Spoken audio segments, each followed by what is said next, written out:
Hello, hello, hello. Welcome to Rewind with Ro. I'm your host, Ro Carter. My amazing co-host, Rob Smith. How are you, buddy? I'm doing all right. All right, not great. Okay, all right. It's been a while, man. We had a little break, a little hiatus. You know, people have careers and things they're doing in life, and people get busy. So last time we spoke, I mean, the Yankees were in the World Series with the Dodgers. That didn't go so well for New York, but shout out to LA for winning that. Halloween happened. Missed that too. What were you for Halloween, Rob? I was late in my bed because I had surgery the Monday before Halloween. Oh, that's so right. Doing a little so nip I was tuck. All right, all right, had a all right. little, had a little nip tuck. So yeah, I was a plastic surgery patient, but that's not what happened. But that's Okay, the joke. all right, all right. I had a costume, and I was so excited because I love the movie Coming to America. So in the past, I've done Hakeem before, but I did the one with the actual lion here, and you Oh have yeah. the whole drape, and I was like, oh, and then I was like, okay. So I saw another outfit. I was like, I gotta do this. This is great. I'm so excited. So I got the hair, I got all the accessories and stuff like that. And so if everybody remembers, there's a part of the movie where there's a singing. You know, I believe the children are the future. And from the What's Going Down episode of That's My Mama, give it up for Mr. Own Randy Watson. Give it up, Randy Watson. Randy Watson. That boy's good and terrible. That boy's good. Okay. Anyway, I was gonna be Randy Watson. I was so excited to be Randy Watson. I never ordered the Randy Watson actual costume. I ordered the hair, I ordered the socks, I had every accessory possible, even a mic. I was going to drop a mic and stuff like that, and then go like, and then this. And I look, I'm like, what the hell is going on? It's $60. And I was like, it was all accessories. I was like, I never got the suit. So I'm waiting. I'm asking my girl, I'm like, did you see my suit? She's like, what are you talking about? It's like, I had to look in my thing, and I was like, I never ordered the goddamn suit. Just the wig. Yeah, just the wig and everything else. So I was upset. I had an idea of what I wanted to go as if I didn't have to go into that surgery. I knew what I wanted to do, but the process got halted because I could not find the wig. Well, I couldn't find a wig that looked good. I wanted to be one of the Targaryens, the Black Targaryens. But I couldn't find a white. Yeah. Hey, you gotta spend real good money. You got real silent for my costume choice, like you just hated it. No, I didn't hate it. Listen. I had to remember. I was like, because you went Game of Thrones, and then you went to the new the prequel. Yeah, and so I was like, House of Dragon. Yes, I was like, there were no black people in that show. There's a woman. Yeah, they were. No. But I'm saying that they did the prequel. Yes, because there was none of us. It was very hard to find quality white dread lace front wig. That is going to cost you a lot of money. And so you have to decide what type of money. And now you understand, for the women out there that get their hair did, God bless you, because good hair, getting some good hair versus some cheap stuff you put in your hair, woo! Yeah, because I was not about to spend that $600 for a wig I was going to wear for Halloween. I was like, one night, shoot, I better be using this. I'm going to rock this for a whole month. I got to get my money's worth now. Hey, Rob, you got work today. I'm wearing my wig every day. I don't care. I'd have been on here with the dread. Yeah, hold on. Wrap it up. Hey, that's fun. That's real talk. Also, we have the passing of the amazing, talented Quincy Jones. He was a producer, composer, arranged film, television producer. He did everything. He was a giant in the American music scene. I'll never forget, one of my favorite scenes is in Ray, and Larenz Tate plays young Quincy Jones. So I wonder if they're going to actually do a movie. They did a documentary about Quincy, but I would love them to do a movie. And if Larenz Tate can still get that role, I would love to see it, because he just had that energy like a young cute. Ray's like, hey, boy. He's like, hey, hey, Ray, how you doing? He just had that energy. So I don't know if that's something you can still pick and do a whole movie on based on a couple of scenes he was in Ray. But I just remember that experience with Quincy was just like a delightful young man who was eager to really strike it in the music industry. And he did bigly. So what did you think about that? What are your feelings on Quincy? Yeah, very sad. And I was looking forward to seeing him next weekend at an award show where he's. Oh, that's right. You told me. Yeah. He's going to given an honorary award at an event next weekend, which of course we'll have more detail on blackfilm.com about after. But so I'm sure they'll still do something special for him for the night, because he was one of the 4 honorees for the evening. So yeah, it was very sad because I was absolutely looking forward to seeing him and hearing him accept, his acceptance speech for that honor, which we now won't get to the opportunity to experience. But may he rest in peace. Losing a lot of veterans, man. A lot of great people that have really held it down, especially with Black folks.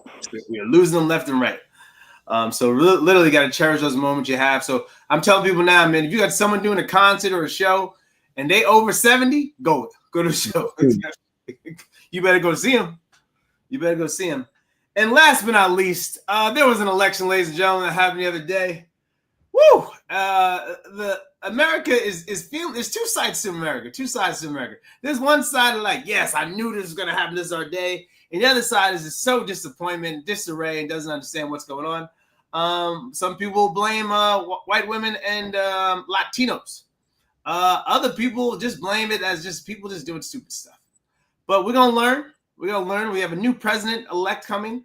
The amazing, incomparable Donald J. Trump. He will have a second term. I do not know how this happens, especially in America. We don't learn. Shout out to Black women once again. Black folks, we all showed up as usual, as we always do.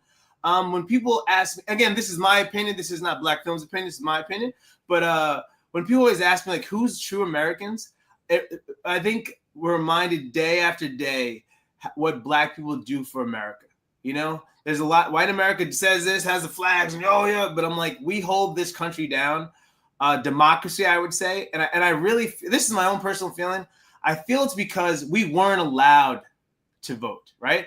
So we cherish that. Even people that say, "Oh, your vote doesn't matter," no, but we really do cherish that. That is a part of our heritage that was denied, and so people that weren't denied that, they don't really understand what that is, that feeling to say, hey, no, even though you are first being stated in the Constitution as 3/5 the person, then to not be recognized, then to actually fight for your actual right to vote, and you were going to be either killed or knocked upside your head for just ostracizing your right. And so I really think we hold that, at least our generation holds that a lot more to heart than other people do and other generations do. On the Latino vote, God bless you guys. Holy, yo, we're going to learn the hard way, man. We're gonna learn. It blows my mind. So anyway, that's all I'm saying on that. Hopefully, I think I'll be naive to say that this is going to go another turnout in a positive way, but that's all you can hope for. I can just hope that we only get 4 years out of it and that we all learn a valuable lesson and the world's not destroyed. You ever watch one of those movies? I think we'll have 2 years of chaos, and then there'll be a response to the response, which will be a reinstallation of balance into the Senate and the House and the Supreme Court, hopefully. It's gonna be a balanced Supreme Court, but not the balance you want. Hopefully there'll be a vote of balance going back into it. There's the potential to put somebody in that seat ahead of time, and then the potential in 2 years to vote back into a majority, the House and the Senate. So we shall see. I feel like, and this is the last thing I'll say on this, I kind of feel like we needed this though, because I don't think if Trump lost, right, what would have happened? He would have said, hey, there you go again. I told you it's rigged. And then all these dudes, what they do last time, January 6th, they stormed the Capitol. So I thought it would have been crazy. They needed this win to level people out. Like, these guys need to calm down. Their backs are against the wall. They're being told they're going to be extinct, that they can't do whatever they want anymore. So I think when you have that fear mode that no one can tell you, I just hope the white people that aren't racist and that voted for Trump, because it really was based on the dollar, is that they stop those people that, I've seen the internet now and people being very brazen when using the N-word freely and saying what they want. And I'm waiting for those guys to kind of check them and be like, hey, man, we didn't vote for him on this point, right? And so it's going to take white America to do that. But I don't think they're going to do that. But that's the ones that piss me off, the hypocrisy of that. And again, these are just our opinions. I do believe it was a cultural vote. It wasn't truly an economic vote, because if you look at the economy has bounced back in a way that is exponential. Like, the inflation's at 2.1%. The employment rate is higher than it's ever been. It takes time for these kind of things to hit people's pockets personally, but the country is in a very good place financially in the direction it's moving right now. So interest rates are coming down. This all has happened before the election. But of course, as of January, that other side is going to say, look how great the economy is. So the same economy that they're existing in now is going to be great in 2 months. So it's just ridiculousness to me. But yeah, we'll see what happens. We have at least 2 years of potential craziness to deal with, but we'll figure it out. America. And look, like you said, Black people as a whole voted a very specific way. Latino women as a whole as a majority voted a very specific way. It was the rest of them. But look, again, it's going to be what it's going to be.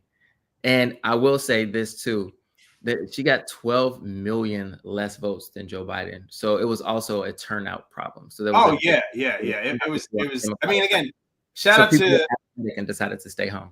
Yeah, shout out to Kamala for. I mean, listen, 3 months. I think if you had more time, you could really put something together. But it's just a lot of things. And men, you know, in America, they fear women being in power. Man, listen. I really thought about this and I said, are they really going to give this? And I remember what was the Columbine shooting when little white kids got shot and they didn't ban the guns. You know, I was like, it's all about the money. It's all about the money. And so I was looking at this. You didn't let Hillary get in, who was beyond qualified.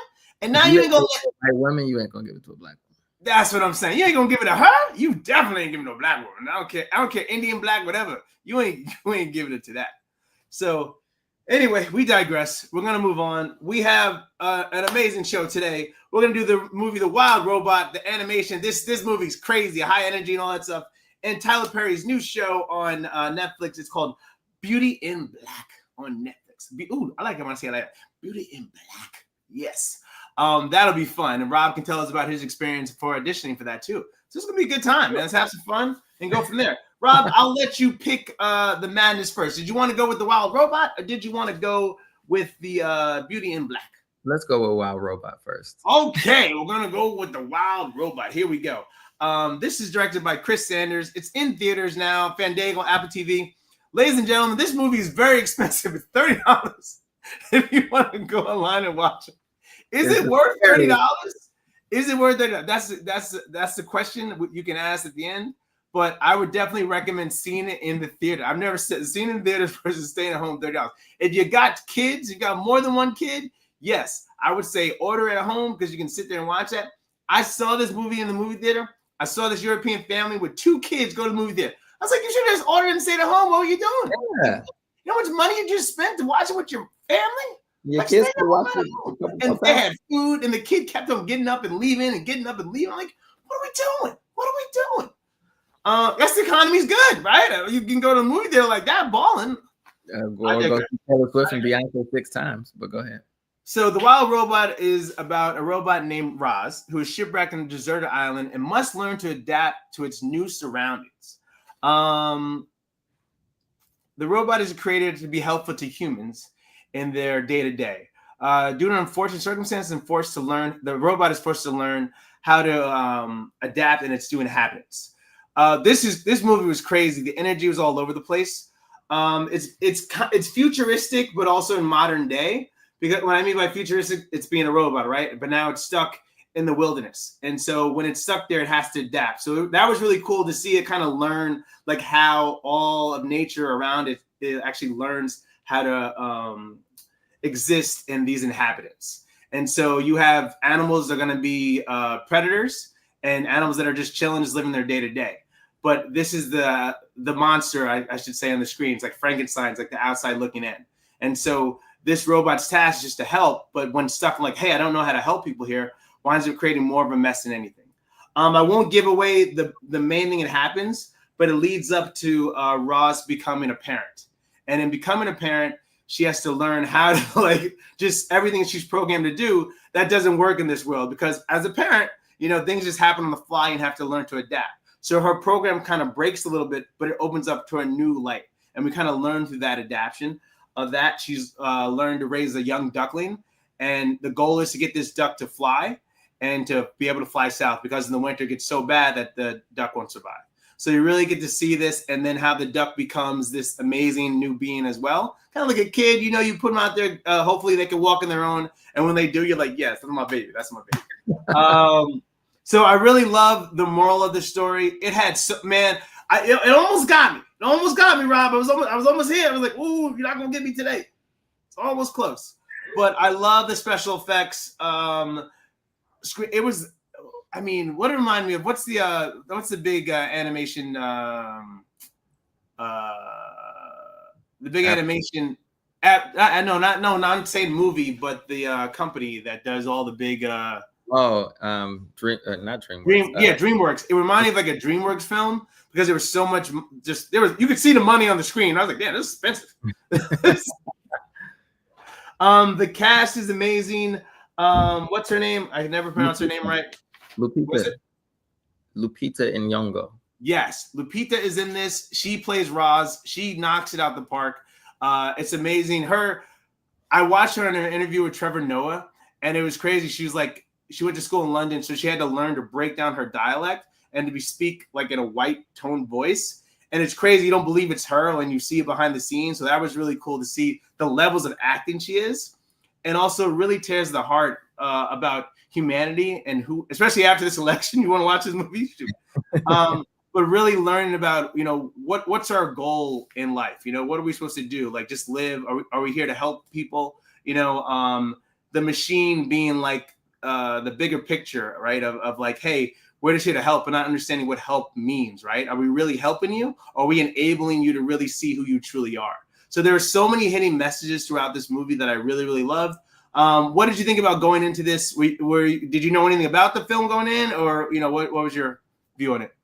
Of course, going into the film, I'd seen all of the, you know, rave reviews that it was getting, specifically the lead cast, which is, like you said, Lupita Nyong'o, Pedro Pascal, and Kit Connor. So, of course, they've been doing their press tour, and everyone has been raving about their performances for, you know, their voiceover for this animated project, which I completely agree with. I think they all brought exactly the exact amount of passion and energy and love and empathy to these characters. I thought it was done very well.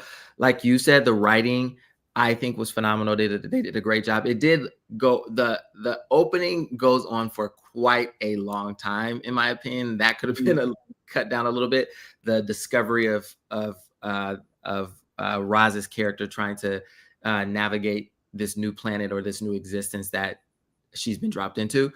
It took a little long to get to the point, but the payoff for me was great. I really did enjoy this story. It drives me crazy though. All these films that are supposed to be for kids, they do a lot of murder, killing of families, killing of. I'm always like, why are we killing everybody off like this for these kids? Do they have to have this experience? I think I just swallowed a gnat. But anyway, yes.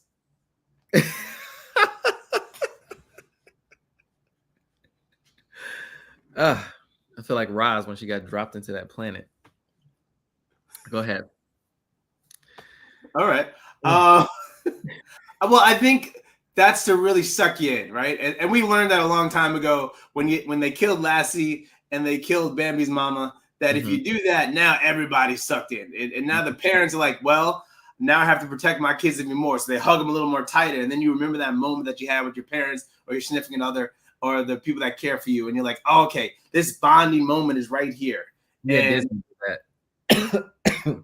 yeah, that murder scene, I was like, damn, they're gonna do it like that. I was like, it's like, okay, this is where we are. Okay, Roz. Yeah, and then that moment too of truth when Roz has to confront what she did by accident. That's a scene. I think it's called accountability, which you know, you can only see accountability in the movies. Can't see accountability in real life. I'm sorry, ladies and gentlemen. That's the time we're in life where you can only see accountability on the big screen. Yes, that's it. That's what that's called, accountability. If you don't hold people accountable, then this crap happens. So you got to hold people accountable to prevent the crap from happening. That's all I'm saying. Just hold people accountable. Can't do that. Can't hold people accountable. That's so sensitive. And what did you think of Pedro Pascal's performance? I thought Pedro Pascal and also Kit Connor were great. Bright Bill is played by Kit Connor, who I fell into understanding of who Kit Connor was because, of course, I go on a deep dive when I have a lazy Saturday and I'll just watch anything available on Netflix. And Rob does. he's the lead on a show called Heartstopper, which it's a cute little show about two boys in high school. He plays the jock in high school, and he ends up falling in love with the awkward gay kid in high school. So I kind of like got looped into that show and watched it on and binge watched it. So I think he's a phenomenal actor. He did a great job here, and of course I love Pedro Pascal. Can't go wrong. So I think the lineup of the main characters was yeah, casting was great. Even the senior duck, what's his name? Old white British dude. He played like I was like, son, we're gonna learn today how to fly. And I was like, this is great. I was like, let's go, we're gonna learn how to fly. I felt like it was like Luke, you know, like it was like yeah. I was like, this is great. So they really did a great job, man. You were honestly, you're locked into this movie the whole time. The energy is great. You feel for that person, or if you ever were that person on the outside looking in, just trying to fit in. And there was levels too, right? Roz had to fit in, and then the young duck had a Breitling had to try to fit in too. So there was levels of that, right? And not understanding when both just wanted to just be who they were and know that they actually did have a heart and care about people, and how we kind of shun people out and we deny who they are. Or the beaver who's extremist, right? It was like, you know, he's crazy, right? And then come to find out he's actually not crazy. He actually saves the day. So yeah, there's all these little things that we kind of sleep on people and we deny. I think that reminds me of more of like our elderly people. Like we deny that they've been through it all, right? The knowledge that they have, and that when they're giving us a heads up, they're warning us of what they dealt with in the past so that you can prepare for the future. So, I mean, there's so many messages in this movie that I really think it's a reminder. What? It's very relevant to. Yes. And it's a reminder of what it means to be human. And so I love that humanity in this film, and it's a must see for me. I highly recommend it. The acting is amazing. It is everything. It's like a Pixar and Disney had a baby, you know. Here you go, on steroids. Big ass baby. Here you go. It was beautifully done. Yeah, I agree. I left the movie theater going, I'm not embarrassed that I came to see a kids movie by myself, because I don't really think it's a kids movie. But so I would absolutely recommend it. If you want to spend the $30 to watch it, to stream it at home, do it. You better bring some people over, rent some kids for the day. Hey man, bring your kids over. I got a movie. I spent $30. Charge them $5 a head. Sell them popcorn and wine. There you go. You'll make that $30 back. By the way, did I tell you the problem with seeing a kids movie sometimes? Remember I told you? No. We did a show to you. So I saw Aladdin, the reboot with Will Smith. Yeah. And so I remember when I lived in Jersey City at the time, I went during the day. So I had like, you know, the movie theaters get so cold. So I had a hoodie, and then I had a baseball cap and shades on. And so I went to like a matinee. Yeah, I went to a matinee like during the summer. And so I didn't really, I'm looking at myself in the mirror. I was like, going to this kids movie, and there's like nothing but kids and parents. And I leave, I'm like, I look like a pedophile. Yeah. I had no idea. Like I was just, So you got to be careful sometimes. But grab somebody, bring them with you. If someone you got a nephew or a cousin, take them to movies. I had to be the, you know how you know us. We'd be like, ooh, I hope somebody's sitting in my seat so I could tell them to get up. I hope somebody's sitting in my seat. And of course, there was a kid sitting in my seat, and I'm like, oh Lord. So I had to lean over to the mom, and I'm like, excuse me. And she's like, yes, like I'm bothering her. And I was like, you know, someone might come for this seat. So if I have to take my seat, and she's like, I don't understand what you're saying. If I have to take my seat that your child is in, I'm gonna have to get up. Not getting it. And then she's like, oh God. So that was a little awkward, but yeah, it was just, there were children everywhere. So, and then two people did come to take those seats. So I'm glad she moved her child to the other side. But yes, awkward experiences. That could have gone really bad. Children. You're arguing with a lady. This is my seat. Hold your child there. At least I wasn't like, get up out my seat. You know, I brought the right amount of energy for the children's movie. So my theater experience, there were kids in the front, but there's more adults in the movie theater than there was.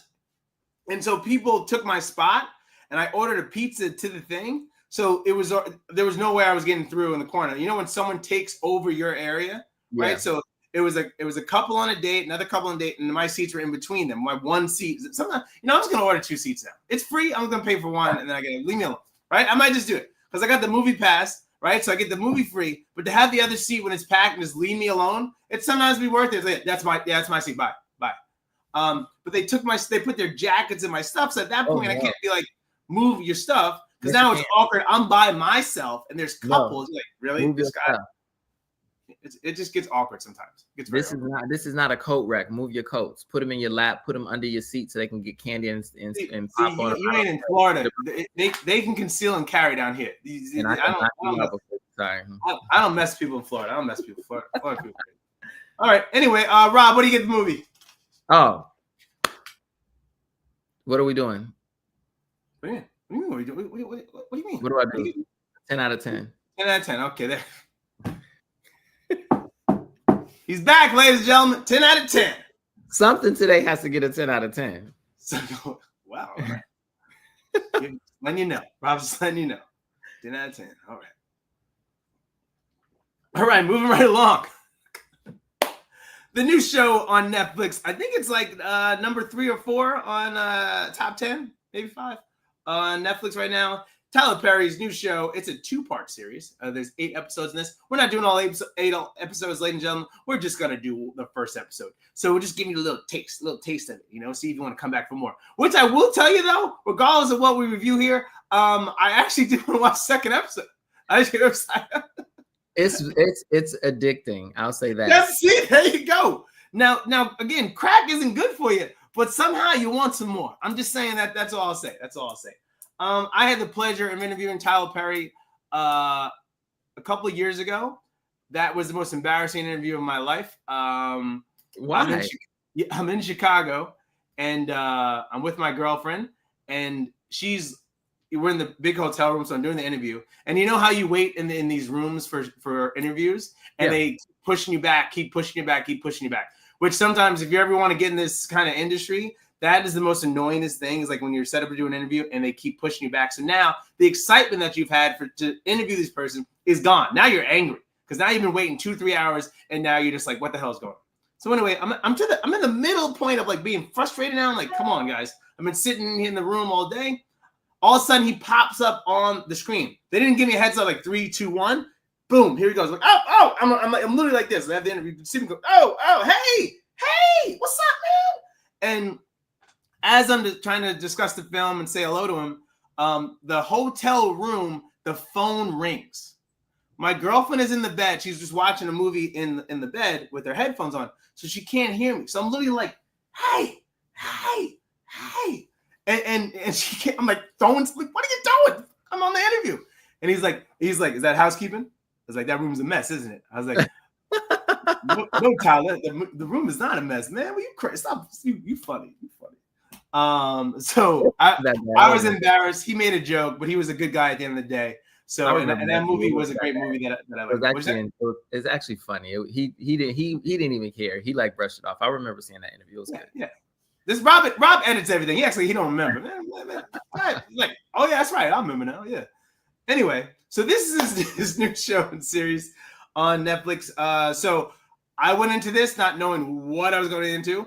My girlfriend loves to watch all these amazing new Black films and stuff that comes out. So she's like, I watched it. I was like, what'd you think? I was like, well, they're doing a part 2. And that's all she said. I was like, okay. That's it. I have to see for myself. I'll leave it at that. So basically, this is 2 women with very different upbringings become connected. One fights for survival after we find out her mother forced her out as a kid due to her being a temptation for her mom's girlfriend. Typical BS, And then the other runs a prosperous business with a well-known wealthy Black family that she married into, and it may all be smoke and mirrors. So we really find out behind the scenes of what it means to be royalty, Black royalty. And then the show unfolds. We start off, one of the young ladies is basically a call girl, but on the side, she's a dancer, and she's trying to get out of the dance. I guess her and her friend owe a debt, and we find that out later. So the good and bad about how this starts out, you have already now invested yourself to 8 episodes, and they give you a little taste because you want to know the past of what happened to them, like why are these women forced to do these things. And so that kind of keeps you locked in and intrigued. Then you also learn about the wealthy Black woman, that how'd she get her wealth? What is her family? It's kind of like a Black Dallas meets like Babes or Babs. What was that movie back in the day? Right? Yeah, it's just a bunch of stuff coming together. When this unfolds, though, there's so many parts of movies intersect together. We're gonna see some murder that happens. We're gonna see some cutthroat stuff here and there, and so there's so many other things that unfold from that. It's like a family tree that just went went to Freaknik and just had a crazy time, and then just stuff explodes everywhere. That's the best way to describe it. Rob does this better than me. Rob, if you can give a better analogy than what I just did. that was the best analogy I think anybody could ever give for this show. So I appreciate it and I value it, and it's spot on.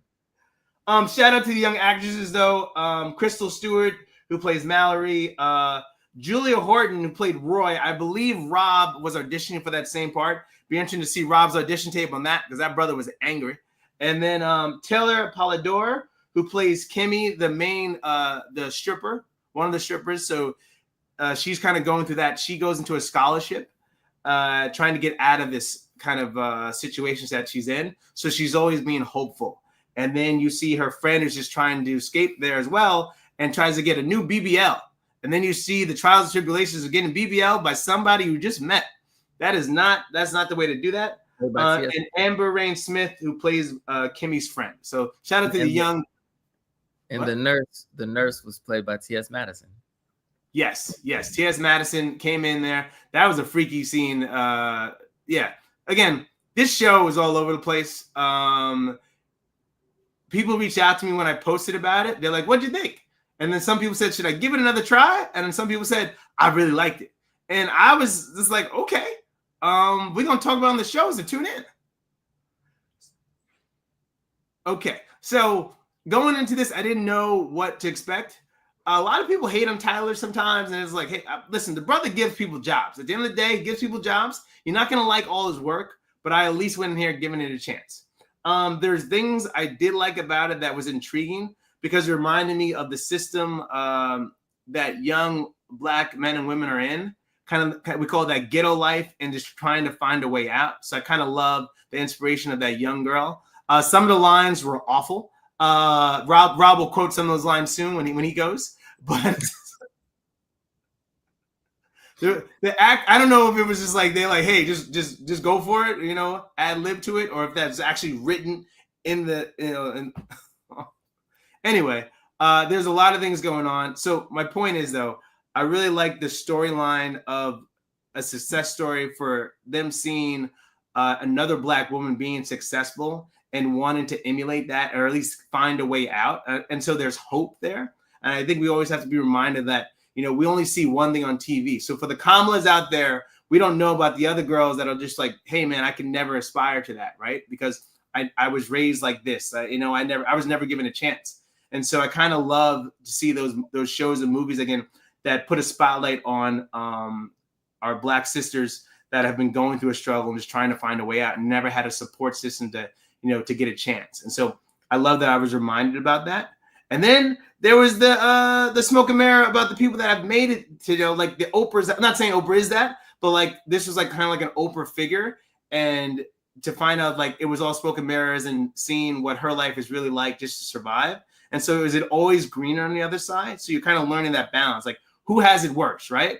I have all the money in the world, but what does that really buy me? Do I have love? Do I have people that I can trust? Versus, hey, I'm growing up in the hood. Hey, this girl has had my back since day one. Do I have a better chance with that of survival? So I kind of like that balance. I think that was the most positive or silver lining in this show, at least in the first episode. So I'm done. Rob, you go.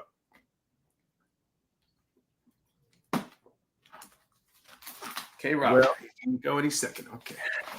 Well, it's a very interesting show. It's one of those shows that you will binge watch it, but you're binge watching it because you just kind of want to know what's going to happen next. I've been asking people how they watched it. A lot of people are watching it. It's doing very well. It's getting a lot of views. TP knows. TP knows. I'm gonna call Tyler Perry the new TP, not TK. TP. I mean, you might need some TP after this, but okay. These Rob, women. I challenge you right now, as smart and educated you are. Give me some positive things that you liked about this show. It highlights the ugly side of sex trafficking. So, kudos. This is what sex trafficking looks like. This is sex trafficking. The whole thing is about a ton of Black people who are being trafficked by Black people, and they're unaware of the fact that they're being trafficked. They're being shipped to Chicago or wherever they are to pay off debts through sex and through stripping. This includes men and women. So there's a collective of people in this strip club who all owe a debt to this family, and the family happens to be also very well known because they own a massive beauty brand that is unbeknownst to most people causing cancer in Black people who use the products. So from all angles, this family, who is this Black royalty family, is trash. They're a trash family. They behave like trash. The interesting thing about it to me is, if you want to create a villain on screen, there has to be something about the villain that makes you want to continue to watch the villain, because you go, okay, well, at least the villain is doing this because they care about something. But the people on this show are just so brutally vicious and disgusting for no reason that it makes it hard to digest. Because, for example, if you watch, I don't know, The Penguin, right? You kind of root for the Penguin, the new series on HBO. You kind of root for him because he had a really rough upbringing. He lost his family. He's trying to take care of his mother. He's always the outsider. The same thing with like a character like the Joker. If you see it from his perspective, he has a medical condition where he can't help but laugh when something tragic happens. And this becomes the root of people teasing him and beating him and bullying him. So he lashes out, right? These people are just evil for no apparent reason. They hate their own family. They hate their spouses. They hate their siblings. They hate their parents. They hate their aunts and uncles. They don't care about anybody. They hate the customers who use their product. They hate the employees who work for them. They treat everyone around them like trash. Every woman on the screen throughout the entirety of the show is called the B word at least 20 times. There is no silver lining for the people on this show. There is no silver lining other than Kimmy, the stripper character. We get a background about why she is and how she got forced into the trafficking. She got forced into the trafficking by her mother, who was trying to throw her out because she picked her boyfriend, who admitted that he's going to molest her daughter if the daughter stays in the house. So she drives her daughter. You're not rooting for Kimmy because of that? We're rooting for Kimmy, but this is the thing. There's no hope for Kimmy because Damn, Rob. Hold on. Hear me out. And I'm saying this is the flaw to me in the writing. Okay. Even though I love Tyler, please don't tear me apart and Black Woman. The flaw to me is that there's no redeeming quality or characteristic about the villains in this film. Every villain in every project has something. There's something that you can empathize with the villain and go, okay, you're doing this for a reason. I understand, but I don't agree with it. And then the hero character who you're rooting for, there has to be like a moment of hope. But even with Kimmy, she's beaten and downtrodden by her mom. She gets sex trafficked into a strip club. She meets someone who she thinks might be the person who could potentially get her out of this. And then we learn that he's also a scumbag too. Like, he's a scumbag. He tries to have someone else killed in his family. Like, he doesn't care about anybody else. So it's like nobody on the show has a redeeming quality or characteristic about them. And that's what makes it hard to digest. Let me ask you a question. Is your review just based on the first episode? No, I've watched like 5. Okay, see that is it. Nah. Okay, even just the first episode. This is based on the first episode. All of this is still in the first episode. There's nothing redeeming about these my people. point of me saying that is that we have 7 more episodes to give them a chance. Yeah, but even in the first episode, we see like we can like when we see You're her saying there's no chance. 7 more episodes, there's no chance. That's what you. I think eventually there's gonna be hope for her because there has to be, unless they just like kill her Part on the 2. street. In part 2, the redeeming qualities come back. Part 2. In part 2, maybe they run her over this time, and then she goes into a coma, and when she comes out of the coma, she gets everybody arrested. I don't know, but they're running people over. People are getting shot in the head. Like it's a collage of violent, angry people who don't have any respect or regard for the well-being of anybody else in their world. The only person who seems to have any kind of redeeming characteristics about them is Kimmy. And it's a bit overwhelming. Overwhelming. Let me ask you this. I'm gonna go deep on you. I'll let you cook. Are you cooking there? You cooking all over the place. Let me ask you this. Is it possible that Tyler, hear me out before you say you're out of your mind. I'm tired of making movies or shows that fix all that stuff. I'm just giving you to you raw how it really is. You know, there's no hope for these people that are in these situations, right? So why am I going to sugarcoat it? Even for me to put it on screen, do I have to give you the structure that are normally for shows and films? Maybe I'm just giving you so raw because this is how it is, and that's how they're only going to see one way. Does that make sense? But again, I hear you. But again, that's why the structure of things work, and then the structure of certain things don't. Right. So if you outside the norm, Rob, yes, you know, if you have this show, for all intents and purposes, has 1, 2, 3, 4, 5, 6, 7, 8, 9. This show, for all intents and purposes, has 10 villains, 10 bad people, and 3 good people. And that's loosely used. The good is loosely used. 10 people, and none of those 10 people have a valid reason for being vicious and evil or have a purpose for being vicious or evil. They don't have an underlying desire for anything greater. They're just evil because they're evil. It's not like they're trying to be evil because they have a kid that they want to take care of. They're trying to be evil because they have a disease that's uncurable and they're trying to fix it. They're just evil for the sake of being evil. Like there's nothing redeeming about any of these 10 people. So it makes it hard to digest when you're watching it because you're like, you're just being mean for no reason. You're just calling her a bitch for no reason. You're just telling her to crawl on her knees for no reason. You're just spitting in his face for no reason. And there's no justification for it. So after an hour of unjustified evilness, you're just like, what's the point? And then Kimmy is so helpless and she's also so weak that it's like you watch 10 people beating down on this weak person for an hour. It's overwhelming. It's like, what's the point?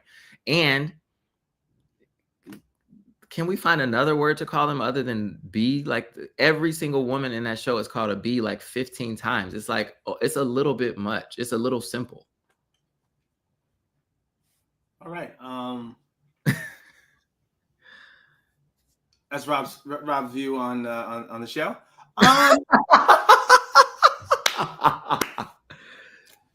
Not going to sugarcoat it for you people. That's his review. I will say this is me based on, again, just one episode I watched. He did watch the rest though, people. See? I did. Tyler knows what he's doing. Like I said, I'm not going to lie. He going to drive you crazy. But he know what he doing. Like I said, you're going to want to watch it. You're going to want to watch it. That's what I'm saying. You're like, can this train wreck get anywhere? Can we, where are we going? Where are we going, Tyler? Take me somewhere. He's like, I ain't taking you anywhere. I'm not taking you anywhere. You're stuck in this place because these mofos are stuck in this life. He's keeping it real, player. That ain't gonna never change. That's what I'm saying. That's what he's doing. He's telling you ain't changing nothing. I don't care how many things, scholarship, that one lady won $1 million. She can suck up. What'd she say? That nappy-headed kid. That nappy-headed baby spitting up on me. This is couture. Yo, Like, I was this is for crying. no reason. I was crying. There's so many good and awful one-liners in this. What the two girls say to each other? We hoes. That ain't gonna never change. Why are you trying to get a scholarship? You a hoe. Right. But man, I literally I've seen people talk like this, and I was like, oh my God, I really hope this isn't your life. And so I really think, honestly, as crazy as it sounds, everything you said is 100% right. This is it's like almost certain people looking in the mirror like, wow, is this my life? Yo, girl, they talking about us. We got it. I'm honestly, I think he's literally putting a mirror to these minorities that live this lifestyle and say, yo, we need to wake the hell up and fix our communities. And he's saying in such a raw and awful way that you're just like, for people who's any sanity, you're like, what are you doing? This is crazy. But for people that live this life, it's like, wow, is this really? I think it may be a wake-up call. It's his bat signal. To use the penguin earlier, it's his bat. See what I did? Full circle, Rob. Bat signal.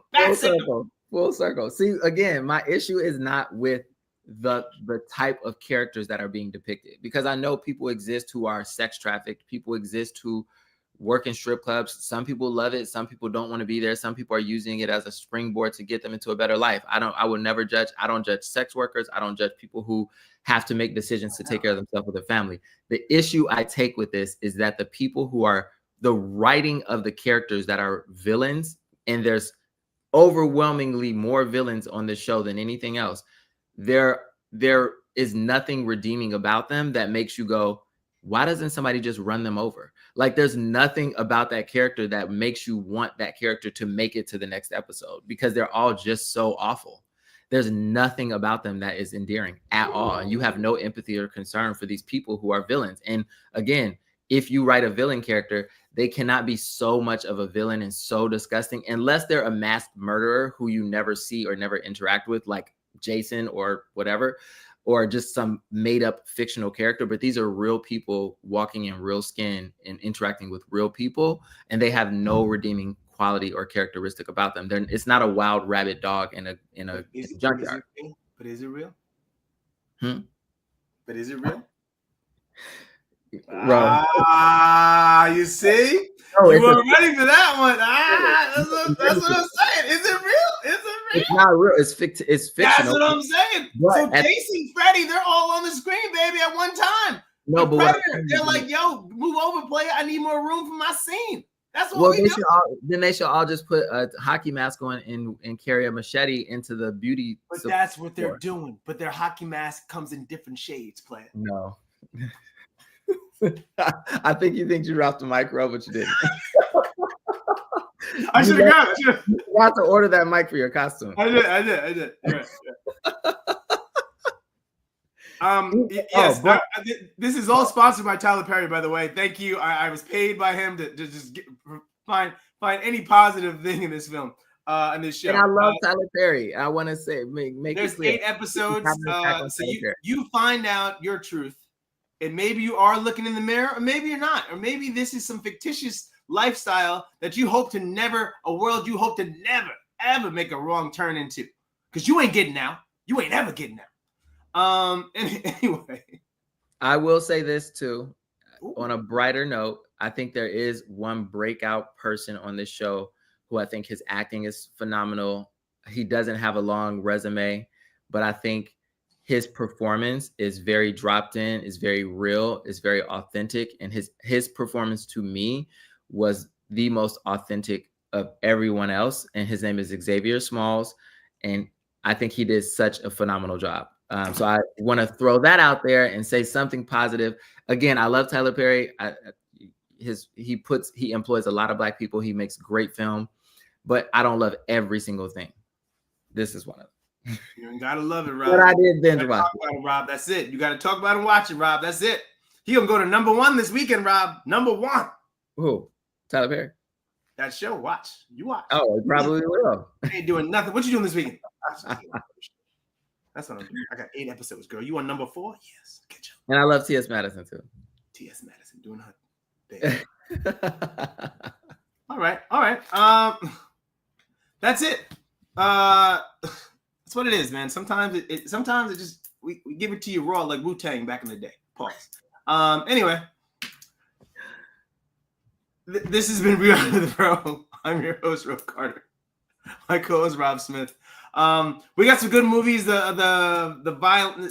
What's it called? The violin? No, is it the violin or the piano? No, the piano. Piano comes out. Yeah, Piano Lesson.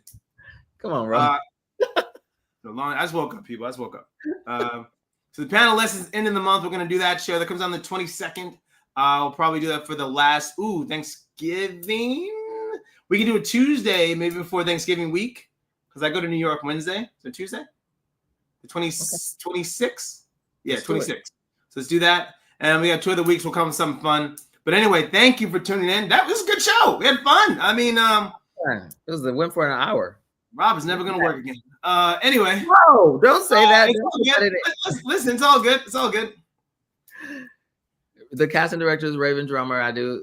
It's usually Kim Coleman does all his stuff. I love all of them. They're all wonderful. But again, this just to me.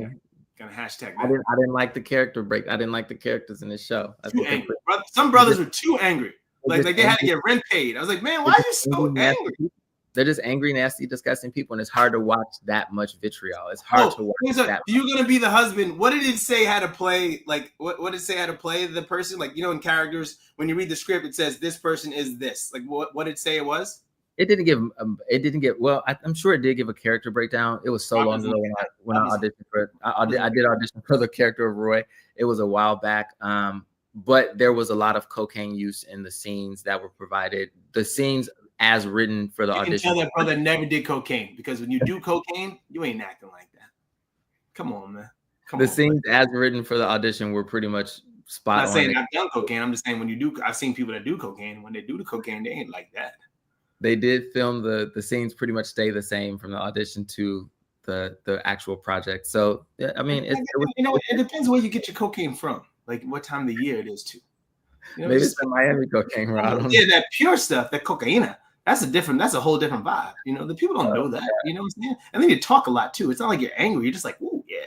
You know what I'm saying? It's different what I heard. So anyway, good show. Thank you, Rob. As usual, you're amazing. We're back at it next week. Regular times, people. Wednesdays at 9:30. That's what we do. All right. Thank you. Anything you want to add? Binge it. What? Just binge watch it. Okay. Hey, look, support Tyler Perry, support Black talent, support these people. Watch the show. I say watch it, kick it up to the top of Netflix. Watch it. It's interesting. Everything can't be watch it. It's entertaining. All right. Anyway, thanks again. Have a good day. Take us out, Ryan.